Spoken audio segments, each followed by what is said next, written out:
امروز روز مادر، منم گفتم به مناسبت روز مادر و مادر شوهرم رو دعوت کنم خونم. اول از همه روزمون رو با تغییر دکوراسیون خونه شروع کردم. بعدش هم افتادم دنبال کارهای شام. خیلی بدو داشتم کارام رو انجام میدادم چون که وقت خیلی کم بود. بعدش گفتم سرویس پذیرایم رو در بیارم که آماده باشه. شروع کردم به آماده کردن مسائل پذیرایی. گفتم همه لیوانا رو بشورم که برای شب آماده باشه. اینم از کار خورده ریزه شام.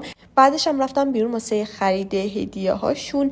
بعدم اومدم خونه و آماده شدم و شروع کردم به پذیرایی. اینجا دیگه مهمونام اومده بودن، منم میز پذیراییم رو آماده کردم. بعدش هم که سفره شام رو انداختم و شروع کردم به کشیدن شام.